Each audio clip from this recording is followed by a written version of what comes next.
மதிப்பீடு என்றால் என்ன என்ற தலைப்பில் செம்மை ஆசான் மாணாக்கர் கூட்டமைவினருக்கு ஆசான் மா. செந்தமிழன் அவர்கள் எடுத்த உறவின் ஆளுமை பாடம் வகுப்பு 2. அனைவருக்கும் வணக்கம். உறவின் ஆளுமை என்ற பொது தலைப்பின் கீழ் 2வது பாடமாக இன்றைய மதிப்பீடு எனும் கருத்து விளக்கப்படுகிறது. முதல் பாடம் கட்டமைவு, ஒழுங்கு, விதி ஆகியவற்றை பற்றியதாக இருந்தது. யாவும் மதிப்புடைய அவற்றின் ஒப்பீடே மதிப்பீடு என்பது இதற்குரிய இலக்கணம். யாவற்றுக்குமே மதிப்பு உண்டு.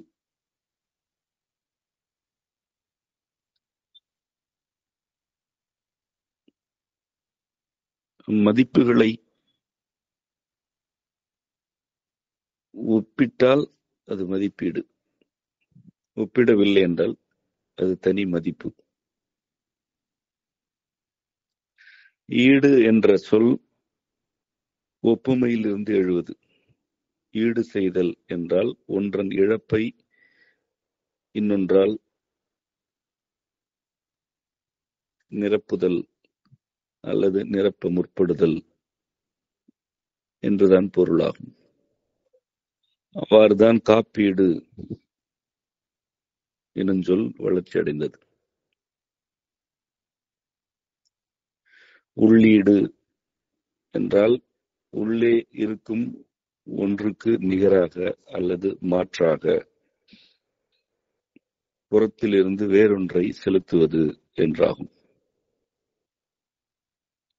இரு தனித்தன்மைகள் ஒப்புமையாக்கப்படுகையில் ஈடு என்ற கருத்து எழுந்து விடுகிறது. இடு எனும் சொல்தான் ஈடு என்று வளர்ச்சி அடைகிறது. இடு என்பது ஒரு குறிப்பிட்ட களத்தில் ஒன்றை வைத்தல்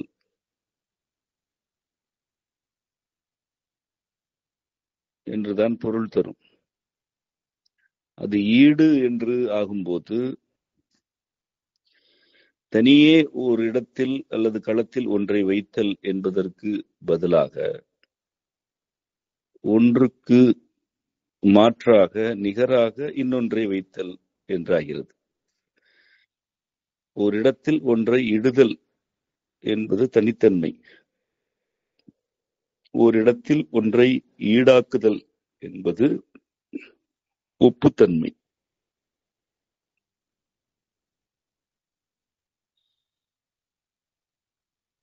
மாற்றீடு என்றால் ஒன்றுக்கு மாற்றாக வேறொன்றை ஈடுதல் ஆகும். மதி எனும் சொல் மனதிலிருந்து எழும் அறிவினை குறிப்பது. தனிப்பட்ட காரண காரியத்தை மட்டும் குறிக்கும் சொல்லும் அல்ல, மனம் என்ற பெருவெளியை குறிக்கும் சொல்லும் அல்ல. மதி என்றால் அதில் மனம், காரண காரியம் ஆகிய இரண்டுமே உண்டு.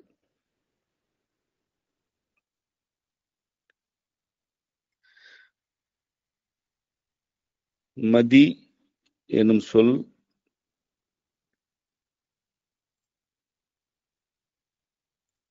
மதிப்பு என்று வளர்ச்சி அடைகிறது.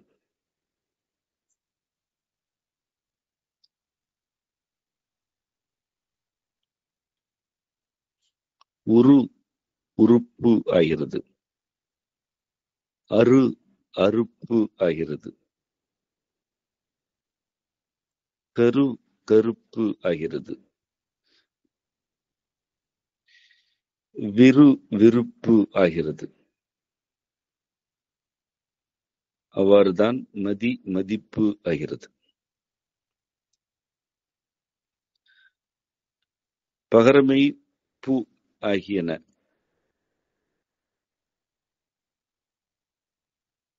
சேர்கையில் வினை நிகழ்தலை அது குறிக்கிறது. அது வினை சொல் அல்ல, ஆனால் அது வினை நிகழும் தன்மையை குறிப்பது. மிகவும் நுட்பமானது, இன்றியமையாதது. இந்த விளக்கம் பொறுமையாக உள்வாங்கிக் கொள்ள வேண்டும். கரு என்பது கருவாக இருப்பது,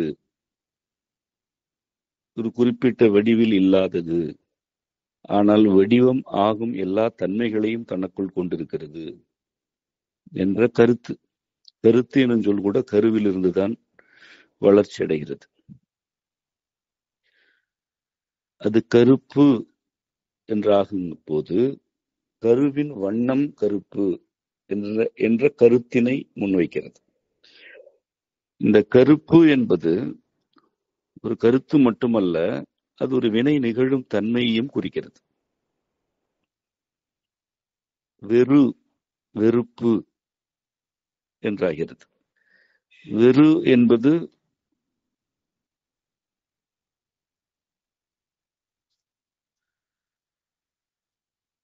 வினைப்படும் தன்மையில் இருந்தால் அது வெறுப்பு. வெறுத்தல் எனும்போது அது வினை சொல், அது வினை. வெறுத்தல் வினை, வெறு கருத்து, வெறுப்பு என்பது வினை ஆகவில்லை, ஆனால் வினைப்படும் தன்மையில் இருக்கிறது. அதேவேளை அது கருத்து மட்டுமல்ல, கருத்துக்கும் வினைக்கும் இடையில் இருப்பதுதான் வெறுப்பு என்பது. இப்பு ஆகியன சேர்க்கை கொள்ளும் பொழுது வினையின் தன்மை எழுந்து விடுகிறது. இருப்பு என்பதும் இவ்வாறுதான். ஒரு உயிரினத்தின் இருப்பு, ஒரு மனிதரின் இருப்பு என்பது இரு எனும் சொல்லில் இருந்து வளர்ச்சி அடைவது. வினைத்தன்மை வந்து விடுகிறது, இன்னும் வினையாகவில்லை என்று பொருள். மதிப்பு என்பது மனதின் அறிவு நிலை.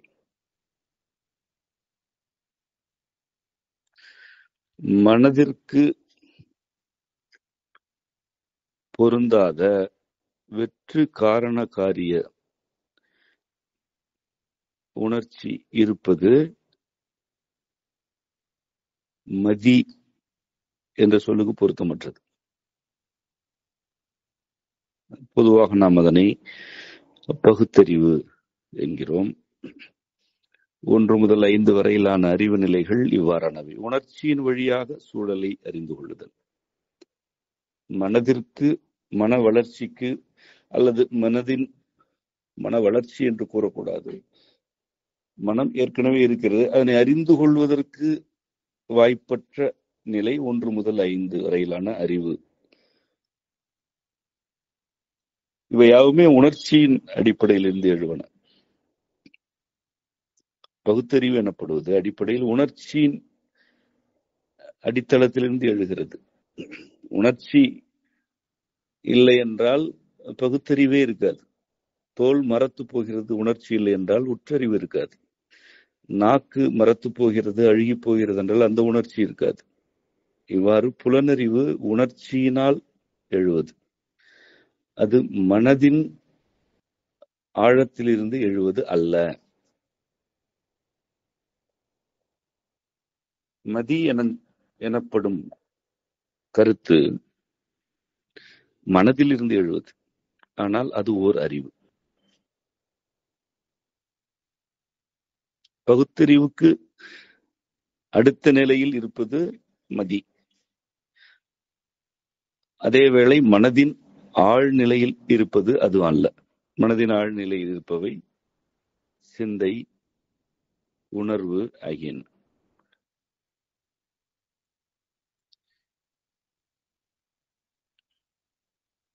மதிப்பு எனும்போது வினைப்படும் தன்மை அதற்கு வந்து விடுகிறது.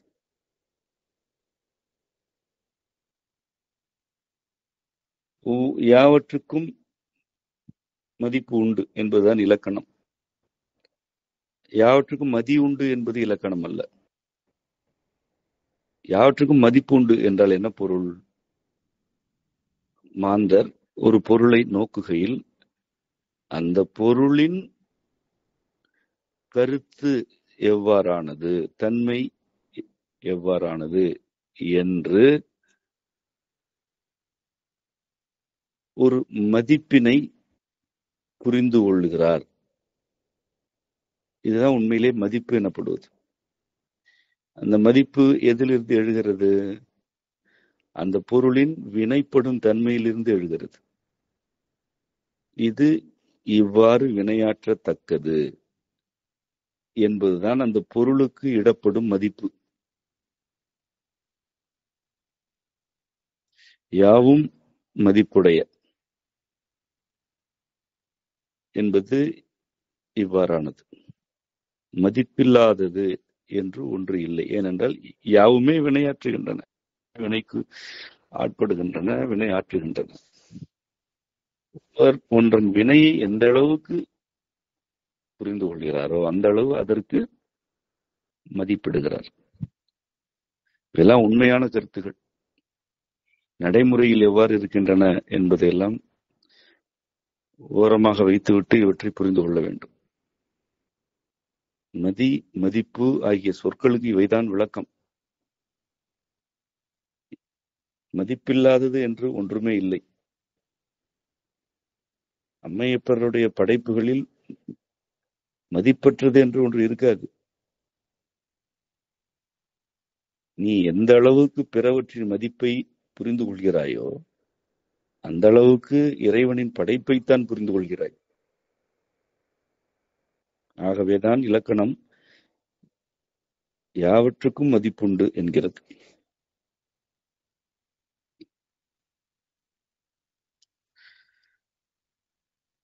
ஒன்றை முறையாக மதித்தல் என்றால்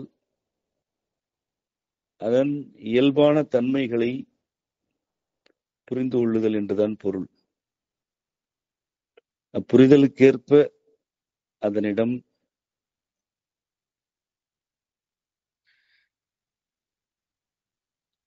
பழகுதல்,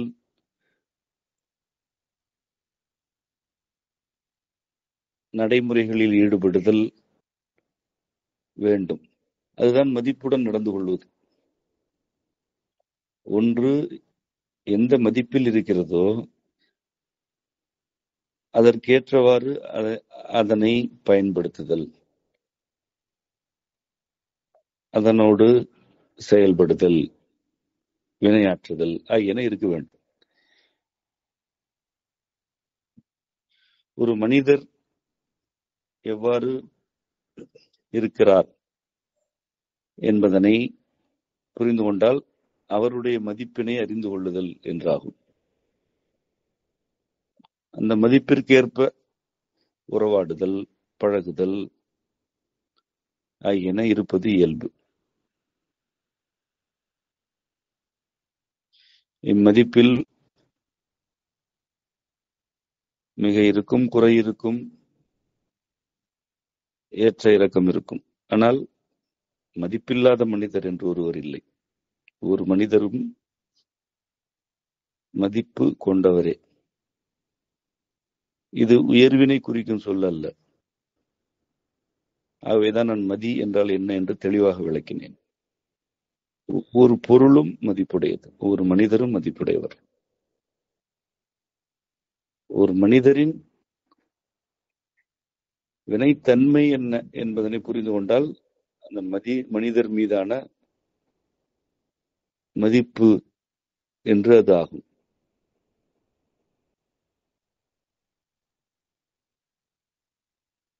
மதிப்பீடு என்றால் வேறொரு கருத்து, கொள்கை, மனிதர் என்ற வேற்றுமைகளோடு ஒருவரது மதிப்பினை ஒப்பிடுதல், அதுதான் மதிப்பீடு. ஒன்றுக்கு மாற்றாக, நிகராக, எதிராக, போட்டியாக இன்னொன்றை இட்டால் அது மதிப்பீடு. எவரையும் மதிப்பீடுக்கு உள்ளாக்காதிருங்கள் என்று நான் பலமுறை கூறியிருக்கிறேன். இதற்கு பொருள், எவரையும் வேறு ஒருவருடைய அல்லது கருத்தின்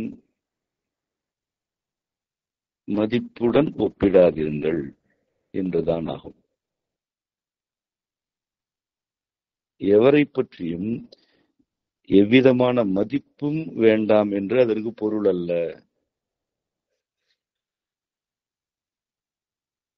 இவர் இவ்வாறானவர், இவருடைய தன்மைகள் இவை என்ற மதிப்பு இல்லாமல்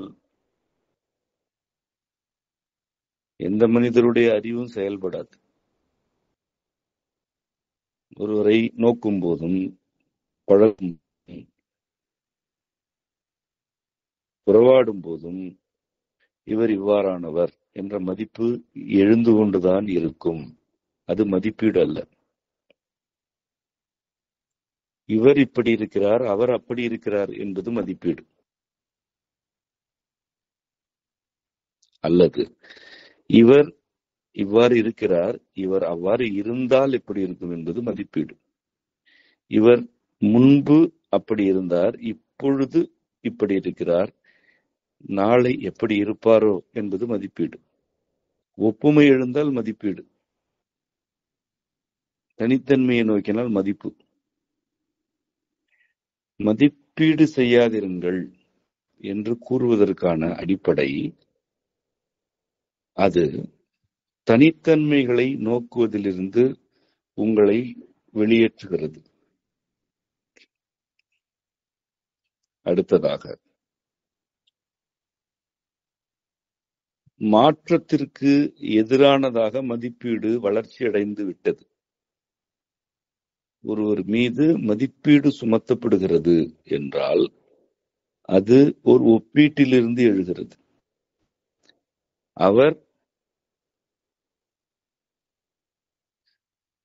தன்னை போல் இல்லை, அவரை போல் இல்லை, இவரை போல் இல்லை என்ற கருத்து இல்லாமல் ஒருவர் மீது மதிப்பீடு எழுவதே இல்லை. அப்படி எழுவதற்கு வாய்ப்பில்லை. அல்லது அவருடைய கடந்த காலம் அவ்வாறானது என்பதிலிருந்து மதிப்பீடு எழும். அல்லது ஒருவரை பற்றி பலர் என்னவெல்லாம் கூறுகிறார்கள் என்ற எல்லா கருத்துகளின் தொகுப்பாக அவர் மீது மதிப்பீடு எழும். இதில் எதுவுமே அந்த ஒரு குறிப்பிட்ட மனிதரின் தனித்தன்மை அல்ல, அது அவருடைய மதிப்பு அல்ல. மதிப்புற நோக்குங்கள், மதிப்பீடு செய்யாதிருங்கள் என்பதுதான் நான் கூறும் கருத்து. மதிப்பீடுகளை முன்வைக்கும் போது மாற்றத்திற்கு எதிரான மனநிலைக்கு நீங்கள் செல்கிறீர்கள். உங்களால் மாற்றத்தை எதிர்கொள்ள இயலாமல் போகிறது. ஒரு நிலையில் மாற்றம் நிகழும் போது அதற்கு எதிராக நீங்கள் உங்களை அறிந்தோ அறியாமலோ செயல்படுகிறீர்கள். ஒருவர் மீது மதிப்பீடு இருக்கிறது. அந்த மதிப்பீட்டினை நீங்கள் பற்றிக் கொள்கிறீர்கள். ஆனால் அவர் ஏதோ ஒரு மாற்றத்திற்கு உட்படுகிறார் எனும்போது அந்த மாற்றத்தை நீங்கள் உங்களுடைய மதிப்பீடுகளால் புறந்தள்ளுகிறீர்கள். நீங்கள் பிறருடைய மதிப்பீடுகளுக்கு ஆளாகி கிடக்கிறீர்கள். அவற்றை விளங்கிக் கொண்டு உங்களை மாற்றிக்கொள்ள விழைகிறீர்கள். அம்மாற்றம் நிகழும் போது மற்ற யாவரும் அல்லது பலர் ஒன்றிணைந்து உங்கள் மீது மதிப்பீடுகளை சுமத்தி கொண்டே இருந்தால் உங்களால் மாற்றமடைய இயலாது. அது மிக கடினமான பயணமாக இருக்கும். மாறாக நீங்கள் மாற்றமடைய தொடங்கும் போது உங்கள் மீதான மதிப்பீடுகளை எல்லாம் புறந்தள்ளிவிட்டு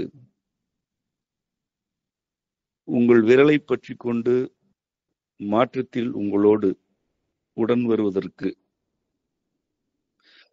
உறவுகள் இருந்தால் அதுவே உங்களை நெறிப்படுத்தும்.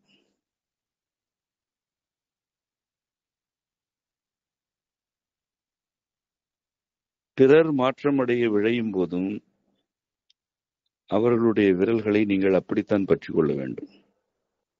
அவர்கள் மீது மதிப்பீடுகளை சுமத்தி கொண்டிருக்க கூடாது. அவர்கள் மாற்றமடைய விரும்பவில்லை என்றால், அல்லது அவர்கள் மாற்றம் அடைந்து தெளிவடைய வேண்டும் என்ற எண்ணம் கூட இல்லாதிருக்கிறார்கள் என்றால், அந்த நிலையிலும் அவர்கள் மீது மதிப்பீடு இருக்கக்கூடாது.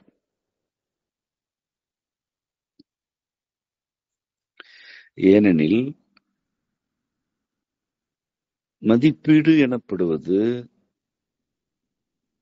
ஒரு வகையில் இன்னொரு மனிதர் மீதான தீர்ப்பு எழுதுவது, அதாவது தீர்ப்பது. எதனை தீர்க்கிறது? அவருடைய வாழ்க்கை குறித்த புரிதல்களை தீர்க்கிறது, உங்களுக்கும் அவருக்கான உறவை தீர்க்கிறது, உங்களுக்கும் அவருக்குமான உரிமைகளை தீர்த்து விடுகிறது. தீர்தான் தீர்ப்பு என்றாகிறது. அது வினையாற்றும் தன்மைக்கே வந்து விடுகிறது. அது தீர்கிறது, உங்களுக்கும் அவருக்குமான உறவு தீர்கிறது.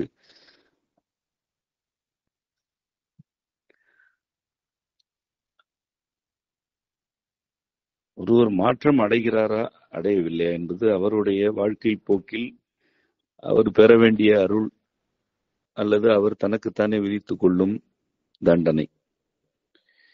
அருகே இருப்பவர்கள் அந்த மாற்றத்திற்காக விரும்பலாம், வேண்டலாம், ஒரு நிலை வரை வினையாற்றலாம்.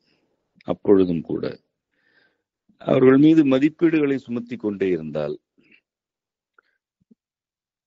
விதைத்துவிட்டு பொறுமை இல்லாமல் அதனை தோண்டி பார்ப்பது போன்று அதாகிவிடும்.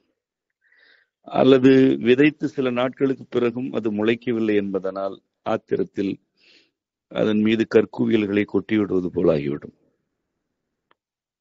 விதைத்து விட்டீர்கள் என்றால் அதனை விடுங்கள்.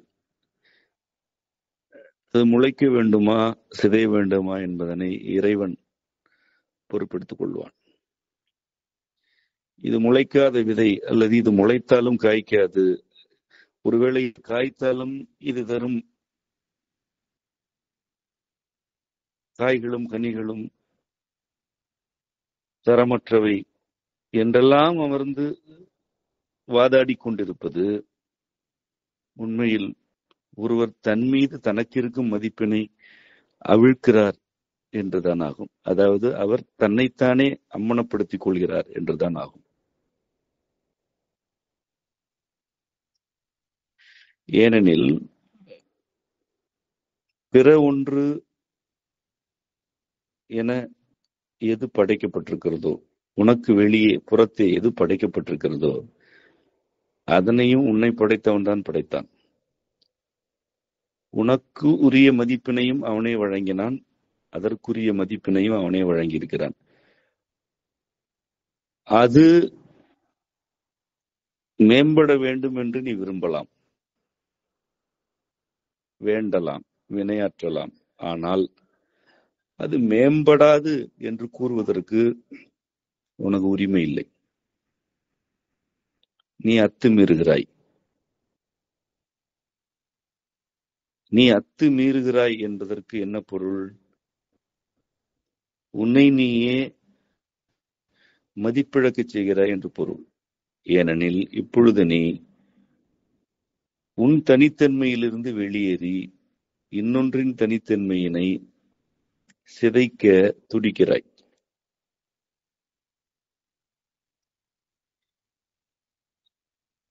தன் விதைகள் முளைக்க வேண்டும் என்று மட்டும் விரும்புபவர்கள் நிலத்தை புரிந்து கொள்வார்கள், அதில் உள்ள பற்றாக்குறைகளை நீக்குவதற்காக உழைப்பார்கள். நீர் பாய்ச்சுவதனை விட மழை பொழிந்தால் சிறப்பு என்று வானத்தை பார்ப்பார்கள், வேண்டுவார்கள். மழை பொழிந்து விட்டால் அந்த விதைகள் எவ்வாறு முளைத்து வருகின்றன என்பதனை காண்பதற்கு நிலத்திற்கு ஓடுவார்கள்.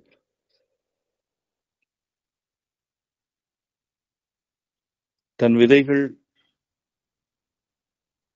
முளைக்கட்டும், ஒருவேளை முளைக்காமல் போனால் அடுத்த ஏற்பாடு என்ன என்று கணக்கிடுபவர்கள் இவற்றையெல்லாம் செய்ய மாட்டார்கள்.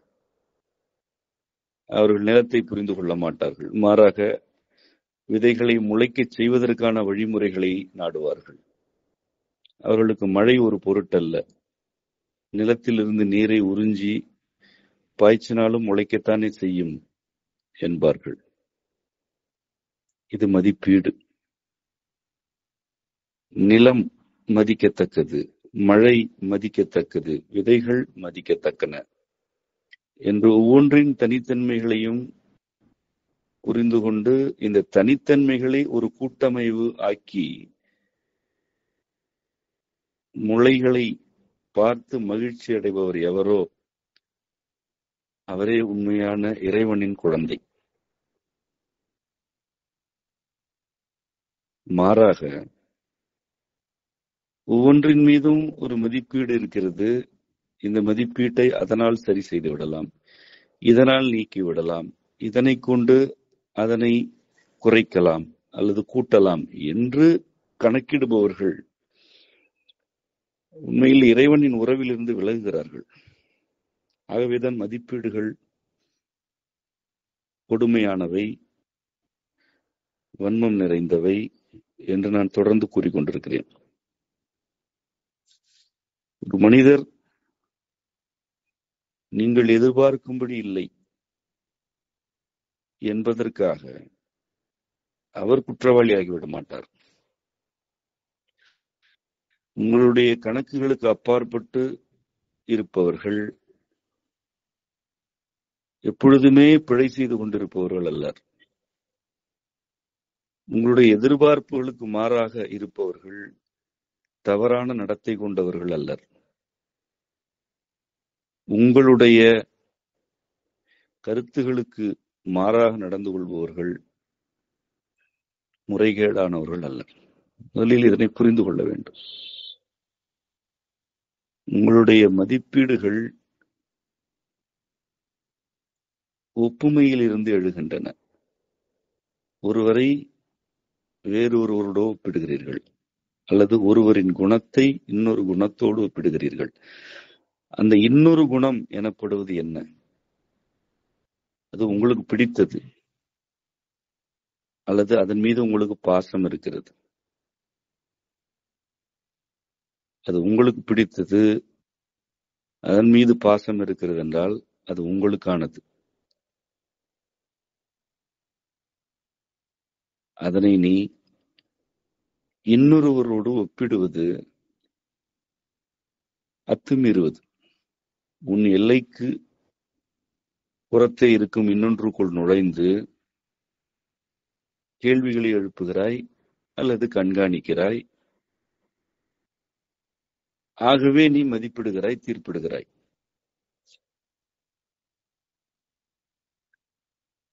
உனக்கு எதிராக ஏதேனும் ஒன்று நிகழ்கிறது என்றால் அப்பொழுதும் மதிப்பிட தேவையில்லை.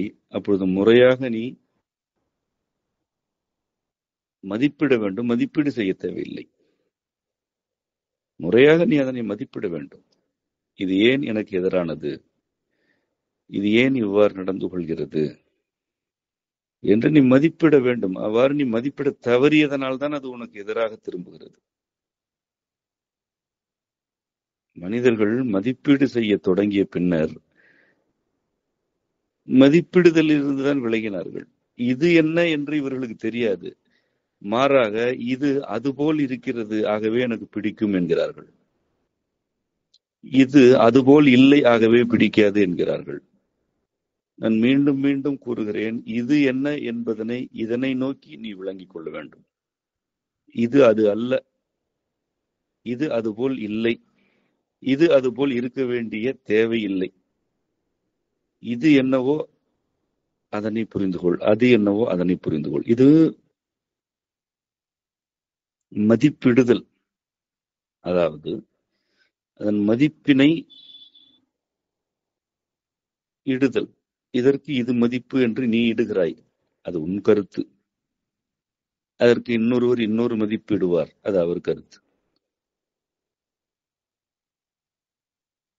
இதற்கு இதுதான் மதிப்பு என்று நீ கூறும்போது, இல்லை இதற்கு இது மதிப்பு என்று இன்னொருவர் கூறுகிறார் என்றால்,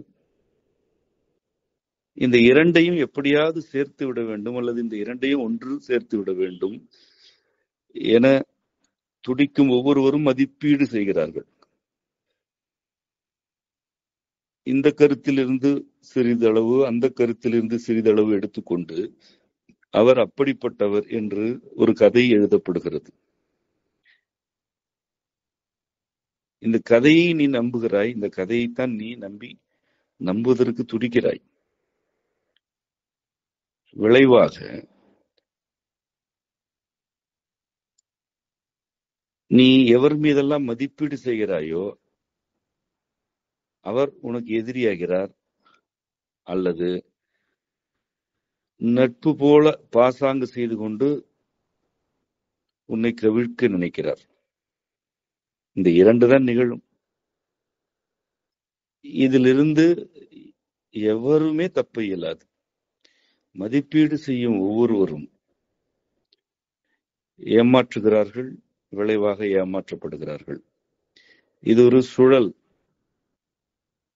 இந்த சுழலில் கால் வைத்தவர்கள் சிதையாமல் வெளியேறியதே இல்லை, வெளியேறவே இயலாது. ஒரு சிலருக்கு எதிராக இன்று மதிப்பீடுகளை நீங்கள் கட்டி எழுப்பலாம். இந்த மதிப்பீடுகள் உங்களை சிதைக்காமல் வீழாது. அதிலிருந்து இனி எவ்வளவு வேகமாக ஓடினாலும் உன் தலையில் ஒரு கல்லாவது விழும். நீ கட்டிய கோட்டை அப்படிப்பட்டது.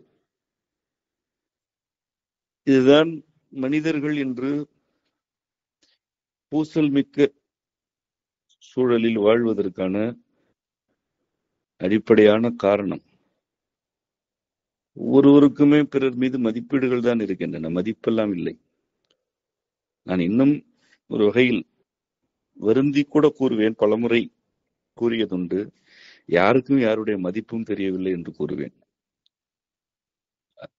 உண்மையிலே யாருக்கும் யாருடைய மதிப்பும் தெரியவில்லை. யாரும் யாரையும் மதிப்பதே கிடையாது.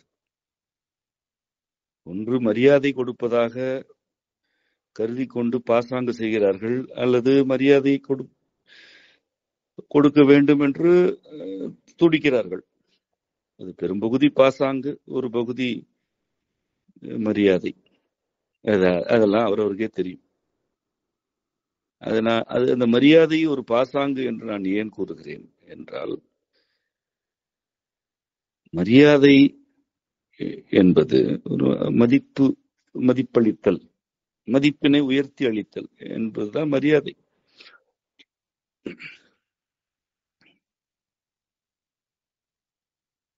ஒருவருக்கு மதிப்பினை நீங்கள் உயர்த்தி தருகிறீர்கள்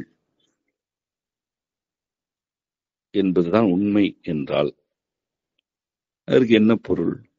உங்களை விட அவர் மதிப்பானவர் என்று பொருள், இல்லையா? அதனால்தான் நீங்கள் அதனை உயர்த்தி தருகிறீர்கள், மரியாதை தருகிறீர்கள்.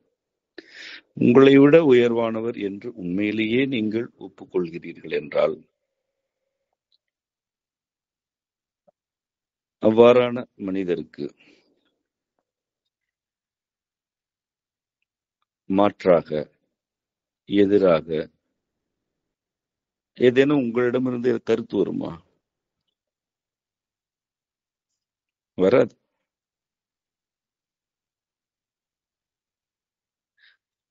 மாற்று கருத்து யார் மீதும் எழ வேண்டும்.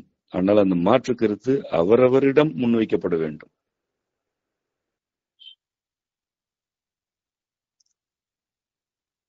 ஒருவரை பற்றிய மாற்று கருத்து அவரிடம் மட்டும் பகிரப்படுவதில்லை, அவரை சுற்றி இருக்கும் பலரிடம் பகிரப்படுகிறது என்றால் அந்த ஒரு குறிப்பிட்ட மனிதர் மீது, நீங்கள் உயர் மதிப்பு வைக்கிறீர்கள் என்பது எவ்வளவு போலித்தனமானது, எவ்வளவு பெரிய பாசாங்கு அது. இதனை வெற்றிகரமாக நீங்கள் செய்யலாம். ஆனால் இது ஒரு சுழல். ஏதோ ஒரு நிலையில் அல்லது ஒரு சூழலில் இதற்குரிய விலையை இந்த சுழல் உங்களிடமிருந்து உறிஞ்சியே தீரும்.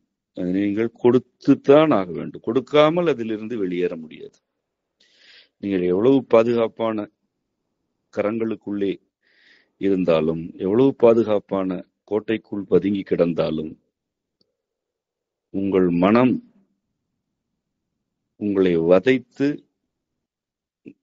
உங்களை கதறச் செய்து இதற்குரிய விலையை பெறும். பாசாங்குகள் இப்படிப்பட்டவைதான். தொடர்ந்து பாசாங்கு செய்ய இயலாது. அப்படி தொடர்ந்து பாசாங்கு செய்கிறீர்கள் என்றால் உங்களை சுற்றிய ஒரு சுழல் எழும். அந்த சுழல் உங்களை அமிழ்த்தும், அது மூச்சு திணறச் செய்யும்.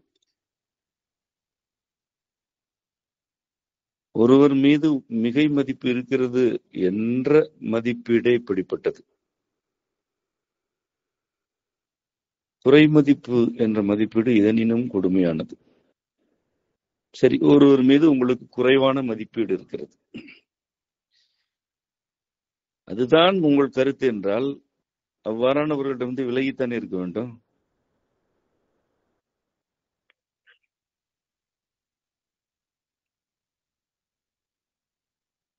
உங்கள் கருத்தின்படி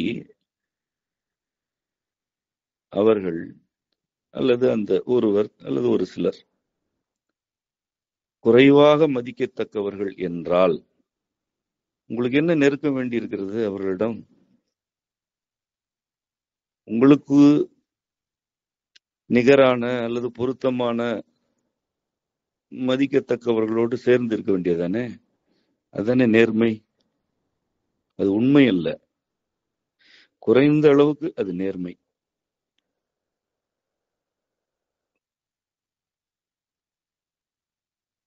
ஒவ்வொருவரும் தன்னை பற்றி மிகையான மதிப்பு கருத்துக்களை வளர்த்து கொண்டு அல்லது தன் மீது தனக்கே மதிப்பீடுகளையும் எழுப்பிக் கொண்டு அந்த மதிப்பீடுகளில் இருந்து பிறரை நோக்கி இவர் இப்படி அவர் அப்படி என்று கருத்துருவாக்கம் செய்து கொண்டு இறுதியில் பெறுவது என்ன? தனிமைப்படுத்தப்படுதலும் புறந்தள்ளப்படுதலும் தான். இவ்வாறானவர்களால் உறவாடவே இயலாது. எவ்வளவுதான் உறவுகள் வாய்த்தாலும் நிலைக்காது.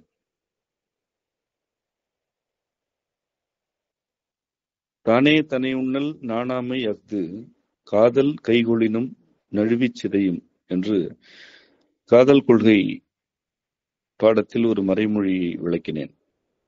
தானே தனை உண்ணல் நாணாமை அஃது காதல் கைகொளினும் நழுவிச் சிதையும். ஒருவர் தன்னைத்தானே உண்ணிக் கொள்கிறார் அல்லது தன்னைத்தானே தனக்குத்தானே மிக நெருக்கமாக இருக்கிறார் என்றால் என்ன பொருள்? அவர் பிறருக்கு உண்மையான நெருக்கமற்றவர் என்று பொருள்.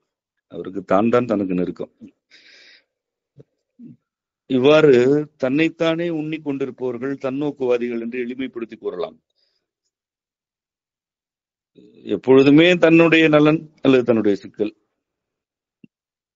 இவற்றை எண்ணிக்கொண்டிருப்பவர்கள் தானே உண்ணி இருப்பவர்கள்.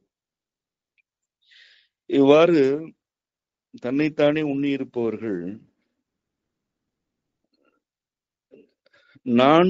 நாணம் இல்லாதவர்கள், நாணமற்றவர், நாணம் மாட்டார்கள். பேச்சு வழக்கில் அது வெட்கம் கெட்டவர்கள் என்று பேச்சு வழக்கு உண்டு. முறையான சொல் நாணாமைதான். எவர் ஒருவர்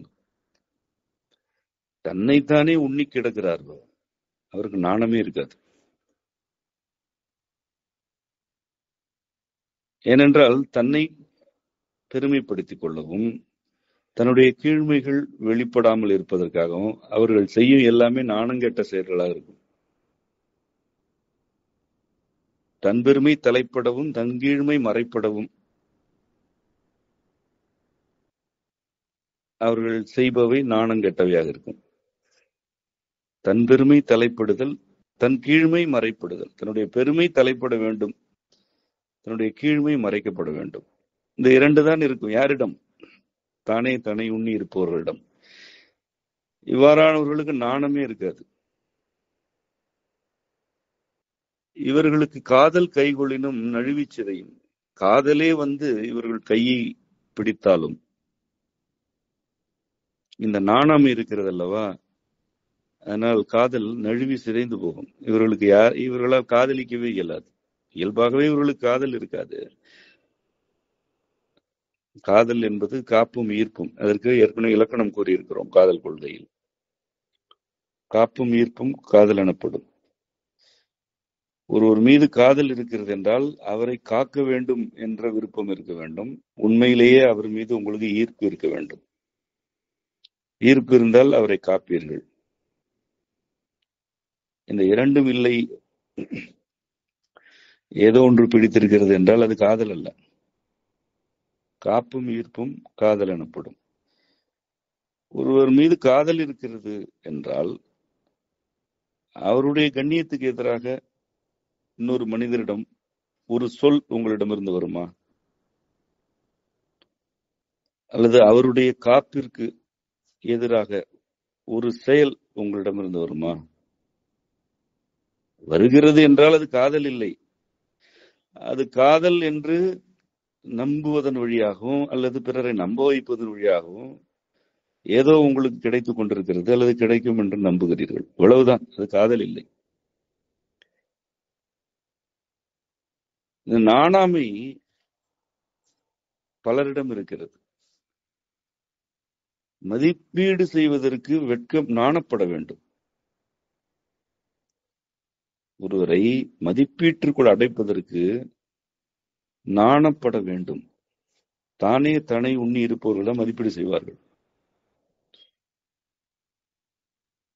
அவ்வாறு தன்னோக்குவாதம் அல்லது தன்னோக்கு நிலை இல்லாதவர்கள்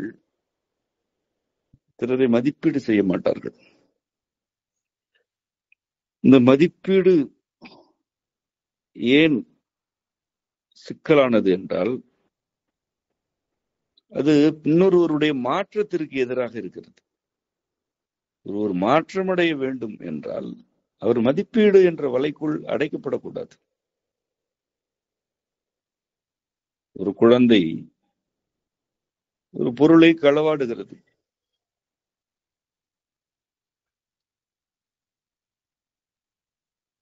அறிவுரை கூறப்படுகிறது, மீண்டும் களவாடுகிறது, மீண்டும் களவாடுகிறது. இவ்வாறு அது 100 முறை களவாடுகிறது.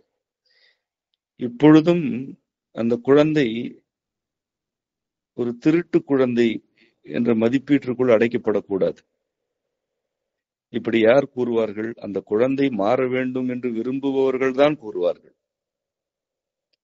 அந்த குழந்தை மாறினால் என்ன, மாறாவிட்டால் என்ன என்பவர்கள் 2வது முறையே அது திருட்டு குழந்தை என்று மதிப்பீடு செய்வார்கள்.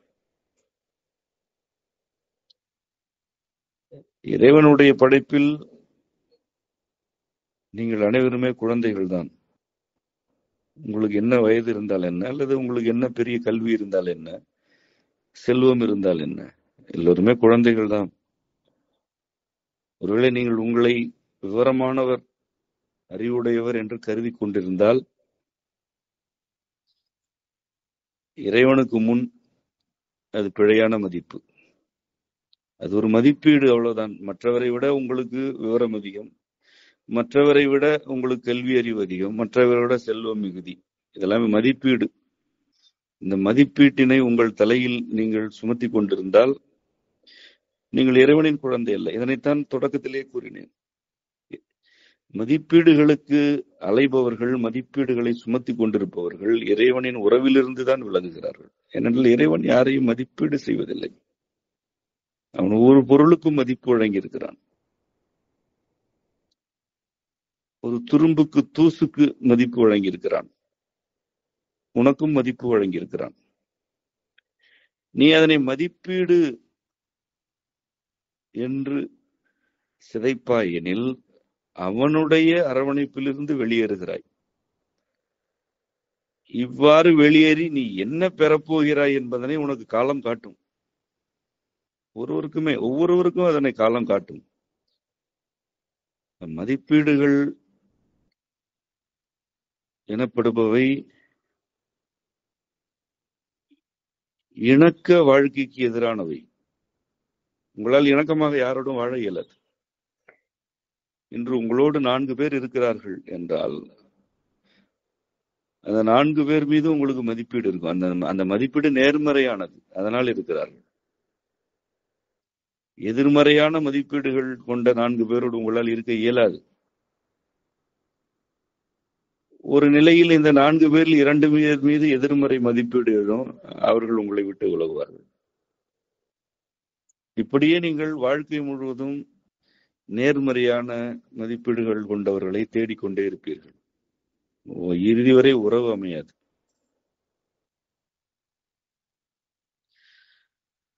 மாறார். இது ஒரு கொடும் வழி. இனிமையானது எது என கேட்டால் இறைவன் வழங்கி கொண்டிருக்கும் வழி. அது மதிப்பீடுகள் அற்றது. ஆனால் துல்லியமான மதிப்புகளை கொண்டது. மதிப்பீடு இல்லை என்றால் மதிப்பு தெளிவானதாகவும் துல்லியமானதாகவும் இருக்கும்.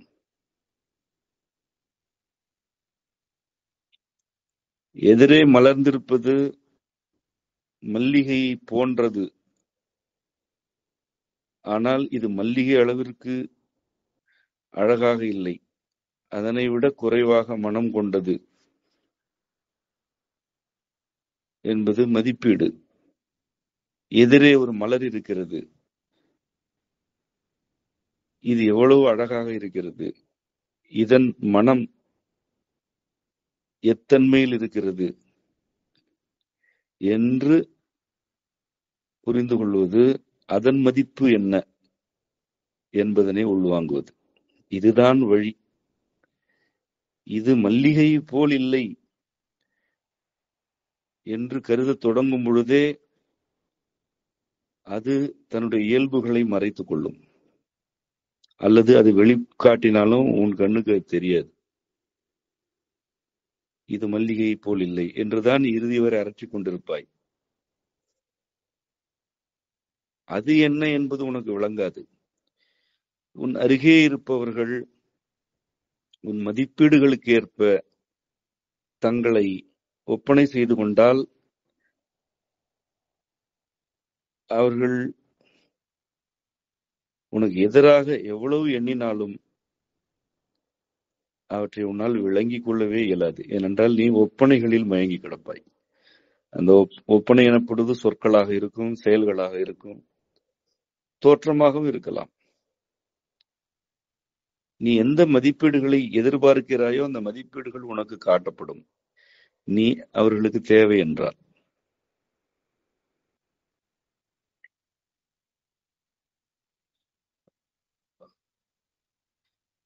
நீ எந்த மதிப்பீடுகளை வெறுக்கிறாயோ அந்த மதிப்பீடுகள் தங்களிடம் இருந்தாலும் உன்னிடமிருந்து அவர்கள் அதனை மறைத்துக் கொள்வார்கள்.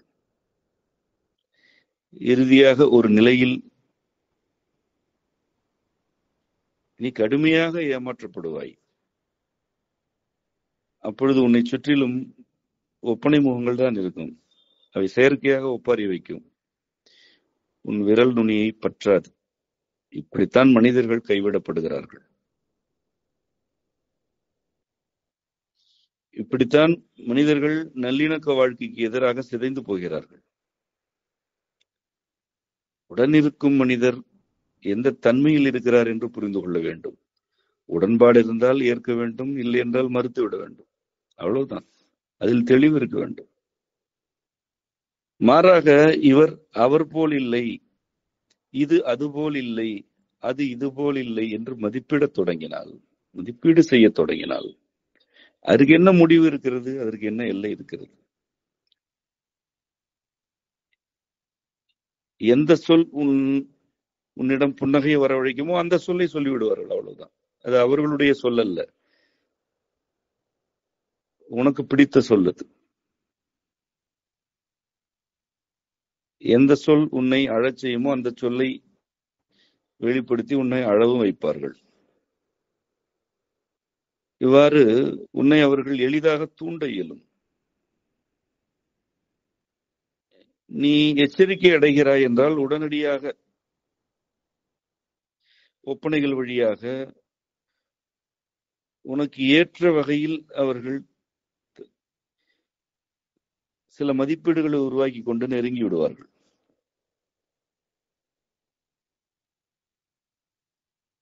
இவ்வாறானவர்கள் வாழ்க்கையில் வெற்றி பெறுவதற்கெல்லாம் வாய்ப்பே இல்லை.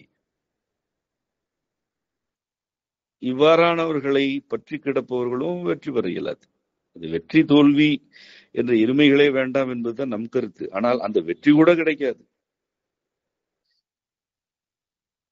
ஏனெனில் இது ஒரு சுழல். நீ ஒரு மதிப்பீடு வைத்திருக்கிறாய் என்றால் அந்த மதிப்பீடு உனது சூழலுக்கு பொருந்தாததாகவும் இருக்கலாம். நீ ஒரு சூழலில் இருக்கிறாய், இந்த சூழல் எவ்வாறானது என்றுதான் புரிந்து கொள்ள வேண்டும். அது உனக்கு பொருத்தமில்லை என்றால் அதிலிருந்து விலக வேண்டும். இதுதான் உண்மையாக வாழ்வது. உள்ளது உள்ளபடி என்று இருப்பது இதுதான்.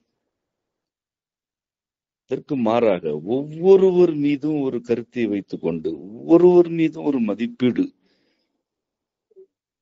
பட்டியலை சுமந்து கொண்டு திரிவது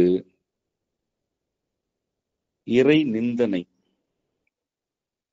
மீண்டும் கூறுகிறேன், அது இறைவனை நிந்திக்கும் செயல்.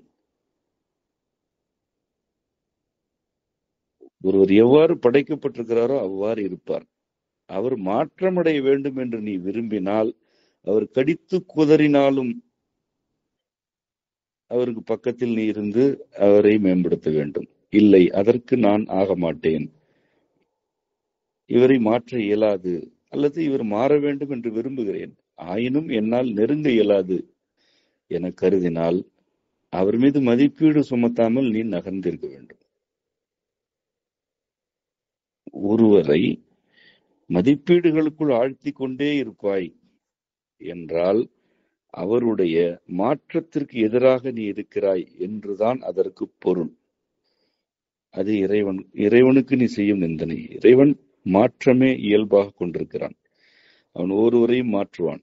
அவரவருக்கு உரிய வகையில் அவரவருக்குரிய காலத்தில் மாற்றத்தை நிகழ்த்துவான். அதற்கு நீ வழியாக இருப்பதே ஒரு பெரும் பேறு.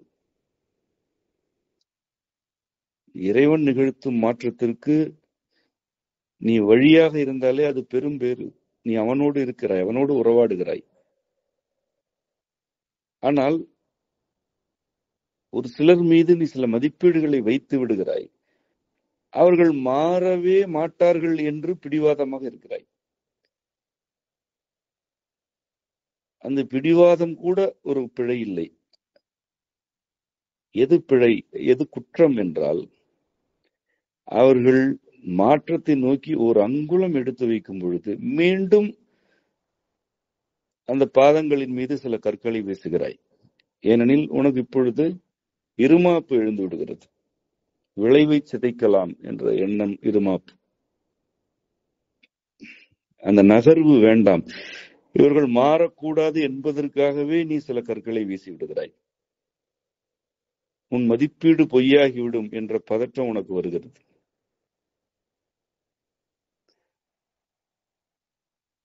இதனை மீறி இறைவன் எவரேனும் மாற வேண்டும் என்று நாடினால், அல்லது அதுவே அவனுடைய போக்கு என்றால், ஒரு மலையை தூக்கி அந்த பாதத்தில் வைத்தாலும் அந்த பாதம் முந்தி எழுந்து ஓடும், ஆடும். அதனெல்லாம் உன்னால் தடுக்க இயலாது. ஆனால் நீதான் சுழலுக்கு ஆட்படுவாய். உன் மீது மதிப்பீடுகள் சுமத்தப்பட்டு கொண்டே இருக்கும். அவற்றை நீ பொறுக்கி வீசிக்கொண்டே இருக்க வேண்டும். நீ குப்பைகளை பிறர் தலையில் கொட்டுகிறாய் என்றால் உன் மீது விடும் குப்பைகளை நாற்றம் உனக்கு தெரியாது என்று பொருள். ஏனெனில் ஏற்கனவே நீ குப்பைக்குள் இருக்கிறாய். குப்பைக்குள்ளேயே இருந்து கொண்டு பிறர் மீது குப்பைகளை கொட்டும் எவருக்கும் குப்பையின் நாற்றம் அடிக்காது. ஆகவே தன் மீது தன் தலையில் கொட்டப்படும் குப்பைகளை பற்றி ஒரு அறிதலே இருக்காது. யாரேனும் 4 பேர் பூச்செண்டோடு எதிரே இருப்பார்கள். அவர்களை பற்றி மட்டுமே எண்ணிக்கொண்டு நமக்கு எல்லோருமே பூச்செண்டு கொடுக்கிறார்கள் என்ற நம்பிக்கையில் குப்பை கூடத்தில் அல்லது குப்பை குழியில் கிடக்க வேண்டியிருக்கும். உனக்கு உன் வாழ்க்கையில் குப்பைகள் இருக்கக்கூடாது என்றால் உன்னிடம் இருக்கக்கூடாது. உன்னிடம் இல்லை என்றால் நீ பிறர் மீது குப்பைகளை கொட்ட மாட்டாய். ஒருவேளை உனக்கு எதிராக எவரேனும் அழுக்குகளோடு வந்தால் உனக்கே அருவருப்பாக இருக்கும். அவர்களை அருகே விட மாட்டாய், விலகி சென்று விடுவாய். இதுதான் உண்மையிலேயே இயல்பாக வாழும் வழி. மாறாக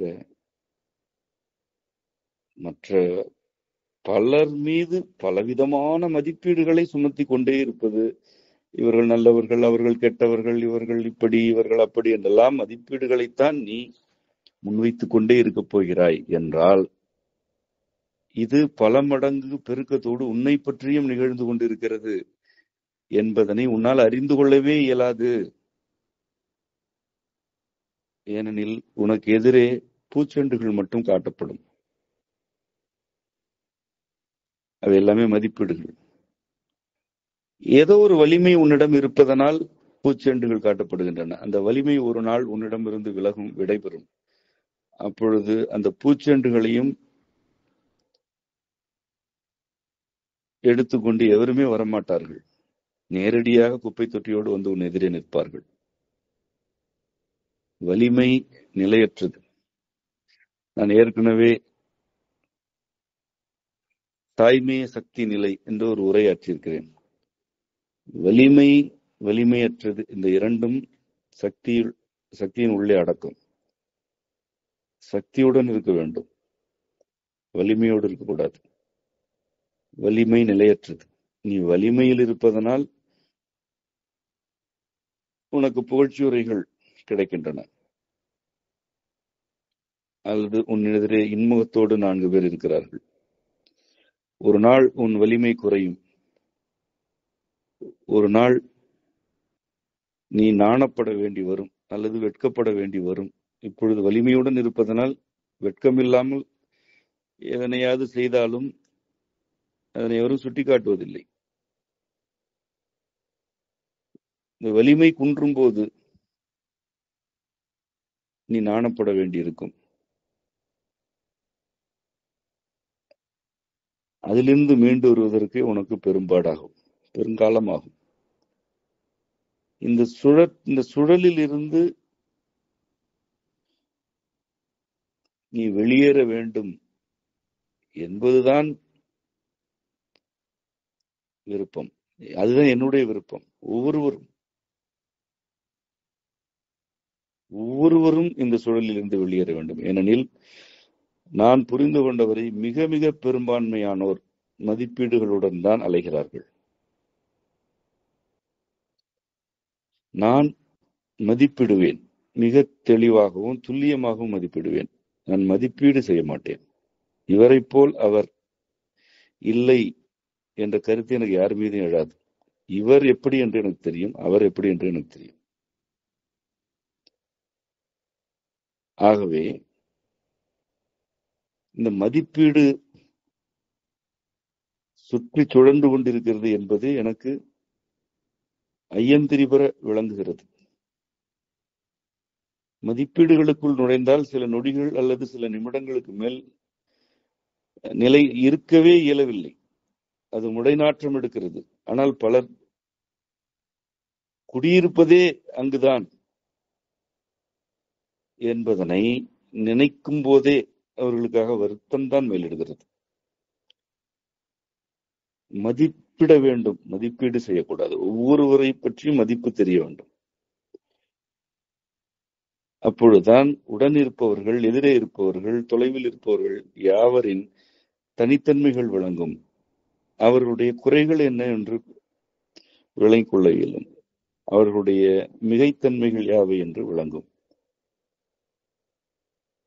மதிப்பீடு செய்வீர்கள் என்றால் உங்களுக்கு பிடித்தவற்றையெல்லாம் செய்து காட்டி அல்லது அவ்வாறு பேசி உங்கள் அடிமடியில் அவர்கள் கை வைப்பதற்கு ஏதுவான வழியமைத்து கொடுக்கிறீர்கள் என்றாகும். ஆகவேதான் சுருக்கமாக கூறுகிறேன், மதிப்பீடுகள் ஏமாற்றும்.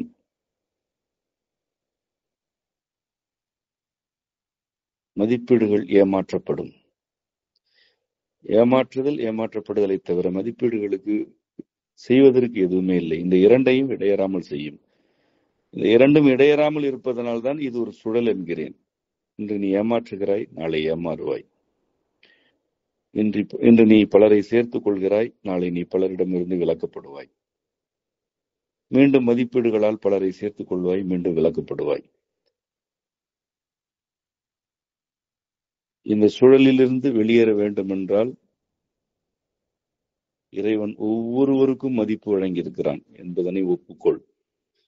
அந்த மதிப்பு எத்தன்மையது என்பதனை தனித்தன்மையுடன் உள்வாங்கி புரிந்து கொள். உனக்கு பொருத்தம் என்றால் உறவாடு, பொருத்தமில்லை என்றால் விலகினில். உனக்கு பொருத்தமில்லாதவர்களை குற்றவாளிகளாக்காதே. உனக்கு பொருத்தமில்லாதவர்களை பற்றி மதிப்பீடுகளை சுமத்தி கொண்டு அலையாதே. உனக்கு பொருத்தமில்லை என்றாலும் பிறர் மாற வேண்டும் என்று நீ விரும்பினால் அந்த மாற்றத்தை பற்றி அவர்களிடம் நேரடியாக உரையாடு. அதற்கான நேர்மை அல்லது பொறுமை உன்னிடம் இல்லை என்றால் உண்மையாகவே அவர்களை கண்டுகொள்ளாமல் விட்டுவிடு. இறைவன் அவர்களை கடை தேற்றுவான். எந்த குழந்தையும் சீரழிய வேண்டும் என்பதற்காக மனிதர்களே பெற்றெடுப்பதில்லை எனும் பொழுது